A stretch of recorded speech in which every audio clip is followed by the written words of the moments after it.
আসসালামু আলাইকুম। অনেক ঝড় বৃষ্টি হয়েছে, তো প্রচুর ঝড় বৃষ্টি হয়েছে।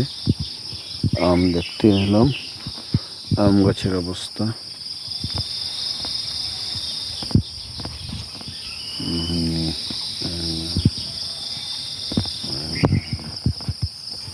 আচ্ছা,